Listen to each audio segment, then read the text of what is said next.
Reliance Industries వారు తమ popular beverages brand క్యాంపాకు బ్రాండ్ అంబాసిడర్గా గ్లోబల్ స్టార్ రామ్ చరణ్ గారిని నియమించారు. క్యాంపా కోలా అనేది 1970లలో 80లలో రాజ్యమేలిన పాపులర్ సాఫ్ట్ డ్రింక్ 2023లో మళ్లీ రీలాంచ్ అయింది. ప్రస్తుతం దేశ ప్రజలంతా ఐపీఎల్ ఫేవర్తో ఊగిపోతున్న విషయం తెలిసిందే.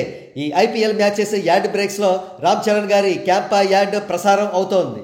తెలుగు, హిందీ, మలయాళం, గుజరాతీ, మరాఠీ, కన్నడ వంటి అనేక భారతీయ భాషల్లో ఈ యాడ్ టెలికాస్ట్ అవుతూ జనాలను విపరీతంగా ఆకట్టుకుంటోంది. కాగా ఈ యాడ్లో విజువల్స్ మాత్రం మైండ్ బ్లోయింగ్గా ఉన్నాయి.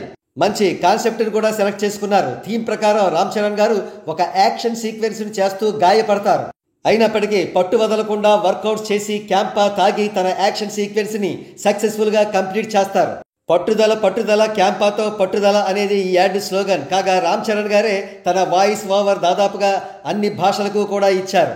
కాగా రామ్ చరణ్ గారు బెవరేజెస్కి బ్రాండ్ అంబాసిడర్గా ఉండడం అనేది ఇది ఫస్ట్ టైం కాదు. వెరీ లాంగ్ బ్యాక్ ఆయన పెప్సీ యాడ్ చేశారు, తర్వాత ఫ్రూటీ చేశారు. ప్రస్తుతం క్యాంపా యాడ్తో దేశాన్నే ఊపేస్తున్నారు. కాగా ఆయన మేకోవర్ పెద్ది సినిమా మేకోవర్ని పోలి ఉండడంతో సహజంగానే ఈ యాడ్పై పాజిటివ్ వైబ్స్ జనరేట్ అయ్యాయి. At the same time Peddi సినిమాపై క్రేజ్ మరింతగా పెరుగుతోంది. ఇక పెద్ది సినిమా అప్డేట్ విషయానికి వస్తే ఇటీవలే రిలీజ్ అయిన గ్లిమ్స్ అత్యద్భుతమైన రెస్పాన్స్ను సొంతం చేసుకుంది. కాగా ఈ చిత్రం 27 మార్చి 2026న రామ్ చరణ్ గారి పుట్టినరోజు సందర్భంగా విడుదల కాబోతోంది. జాన్వీ కపూర్ హీరోయిన్గా నటిస్తున్న ఈ చిత్రానికి ఏఆర్ రెహమాన్ గారు సంగీత దర్శకత్వం, సానా బుచ్చిబాబు గారు దర్శకత్వం వహిస్తున్న విషయం తెలిసిందే.